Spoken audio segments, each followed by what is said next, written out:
This is the early edition, a curated weekday guide to major news and developments over the past 24 hours, curated by Lizzie Jennings and read by an automated voice. Published May 1st, 2026 on Just Security, an essential resource for those shaping a just and secure world. Here's today's news. Iran war, ceasefire. Iranian Supreme Leader Mojtaba Khamenei yesterday vowed to protect the Islamic Republic's nuclear and missile capabilities in a statement read by a state television anchor. Khamenei has still not been seen in public since taking over as Supreme Leader. Meanwhile, a senior official of the Islamic Revolutionary Guard Corps said any new U.S. strikes on Iran would usher in long and painful strikes on U.S. positions. Iranian Foreign Ministry spokesperson Ismail Baghai said that it was not reasonable to expect quick results from U.S. talks. John Gambrill reports for AP News, Humaira Pamuk and Tala Ramadan report for Reuters. Iran war, Lebanon operations. Hezbollah has been attacking Israeli troops using explosive drones controlled by fiber optic cables in recent weeks. Israel is trying to figure out how to defend against them, as these drones are designed to evade electronic jamming, several Israeli military officials and a Western official said. Isabel Kirshner, Natan Odenheimer, Aaron Boxerman, and Adam Rasgon report for the New York Times. Deep divisions among Lebanese leaders, particularly between President Joseph Aoun and Speaker of Parliament Nabi Berri, over whether and how to negotiate with Israel, have undermined Saudi Arabia's efforts to broker a unified stance, Lebanese sources and foreign officials told Reuters.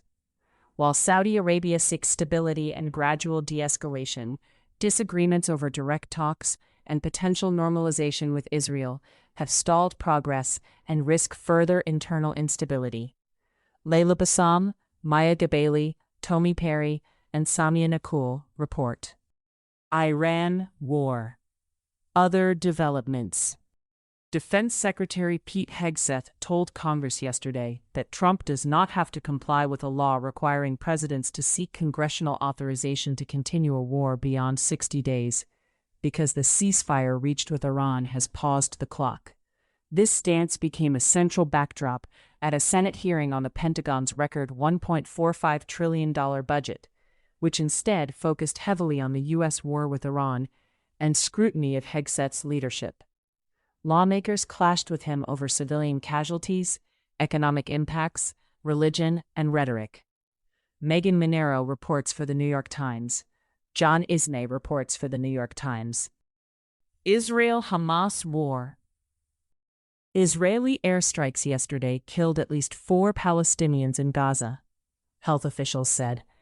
A Hamas official told Reuters that a delegation from the group had arrived in Cairo earlier this week for meetings with mediators over Trump's peace plan, Reuters reports. Palestinians say severe water shortages continue more than 6 months after the October ceasefire. The water truck arrives, and some 500 to 1,000 people throw themselves at it, a resident said. They start fighting. It's real suffering. Nearly 90% of Gaza's water infrastructure was destroyed during the war, according to the United Nations, including desalination plants and sewage treatment facilities. Wafa Sarafa, Toka Ezzedine, and Sam Metz report for AP News. Italy condemns Israel's seizure of aid ships bound for Gaza and international waters near Greece and demands the immediate release of Italians who have been unlawfully detained, Italian Prime Minister Giorgia Meloni's office said yesterday. Other global developments. Around 1,500 Fulani people have been detained for 3 months at a camp run by Nigeria's military, and at least 150 people have died in that time, according to a report released by Amnesty International yesterday. Saiku Jame and Ismail Awal report for the New York Times. Russia has emerged as the main supplier of oil to Syria, with oil shipments from Russia increasing by 75%, around 60,000 barrels per day this year, based on a review by Reuters. Two analysts and three Syrian officials said the trade reflects economic necessity in Damascus and also gives Moscow influence in a country where it retains two naval and air bases. The relationship with Russia risks straining ties with the EU and Washington, but Damascus currently has few options, the officials said. The Kremlin said yesterday that Russian forces would stay in Mali to help the military-led government battle insurgents. In a video message distributed yesterday, the al-Qaeda affiliate Jama'at Nusrat al-Islam wal-Muslimin said that it had captured the military base of Hambori in central Mali and taken control of two checkpoints near the Malian capital. Reuters verified that the footage showed the barracks using satellite and archive imagery from the area. Brazil's Congress yesterday voted to override President Luiz Inácio Lula da Silva's veto and adopt a bill to reduce former President Jair Bolsonaro's 27-year prison sentence. Mauricio Savarese reports for AP News. The UN Security Council yesterday voted to cut the peacekeeping force in South Sudan from 17,000 to 12,000. The vote on the U.S.-drafted resolution was 13-0, with Russia and China abstaining. U.S. Ambassador Mike Waltz told the Council the resolution seeks to get the force back to basics. Edith M. Lederer reports for AP News. The Reporters Without Borders 2026 World Press Freedom Index finds global press freedom at its lowest point in 25 years, with over half of countries now rated difficult or very serious. Anne Boconde reports for RSF. Tech developments. In a California federal court yesterday, Elon Musk testified that his company xAI partly used distillation, training outputs from OpenAI models, to develop Grok.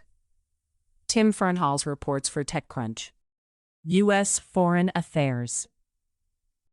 United Nations Secretary-General Antonio Guterres said yesterday that the billions of dollars the United States owes to the world body is non-negotiable, after reports this week that Washington had placed conditions on releasing the funds. Reuters reports. In honor of the King and Queen of the United Kingdom, I will be removing tariffs and restrictions on whiskey from Scotland, Trump announced yesterday. Phineas Swai and Daniel Desrochers report for Politico. Mexican President Claudia Sheinbaum said yesterday that Mexico would carry out an independent investigation of the 10 current and former officials who have been indicted in the United States on charges of drug trafficking. The Mexican government said that the extradition request it received did not provide enough evidence to warrant arrests. Megan Janetsky and Maria Verza report for AP News. U.S. Caribbean and Pacific operations. Major U.S. oil companies ExxonMobil and ConocoPhillips are reconsidering investments in Venezuela after years of avoidance, driven by high oil prices and new investor-friendly policies. Both companies have sent technical teams to assess projects in recent weeks. Colin Eaton, Vera Bergengruen, and Kajal V.S. report for The Wall Street Journal. U.S. immigration developments. Trump's expansion of the wall along the southern border with Mexico has damaged a rare Native American archaeological site in the Arizona desert, area residents said yesterday. An Interior Department staffer confirmed that the intaglio, a 200-foot-long ground etching that looks like a fish, had been damaged. Jake Spring and John Meiskins report for The Washington Post. U.S. domestic developments. Congress yesterday passed a 6-week extension of the expiring FISA Section 702 surveillance law just before its deadline, as lawmakers remain divided over adding stronger privacy protections. Charlie Savage and Michael Gold report for The New York Times. The House yesterday passed legislation reopening the Department of Homeland Security, ending a 76-day shutdown. Trump signed it into law shortly after the vote.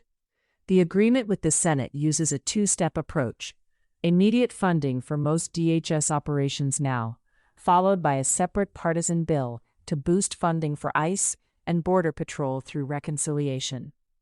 Carl Hulse and Michael Gold report for The New York Times. Justin Green reports for Axios. Federal Communications Commission Chair Brendan Carr yesterday denied that his decision to carry out an early review of Disney's broadcast licenses was a response to Trump's call for Jimmy Kimmel's firing earlier this week. There was no pressure from the outside. There was no suggestion from the outside. There was no call for agency action from the outside, Carr said, adding that the reason for review was the outcome of investigations into Disney's diversity, equity, and inclusion practices. John Hendel reports for Politico. Louisiana will postpone its congressional elections, officials confirmed yesterday, following the Supreme Court ruling that the current district map is unconstitutional. Early voting was set to start on Saturday for the May 16th primaries, and absentee ballots have already been mailed to overseas voters. House Speaker Mike Johnson, Republican of Louisiana, said that all states should consider promptly redrawing congressional districts following the ruling. Carly Colleth-Wells reports for Axios. Aaron Cox reports for The Washington Post.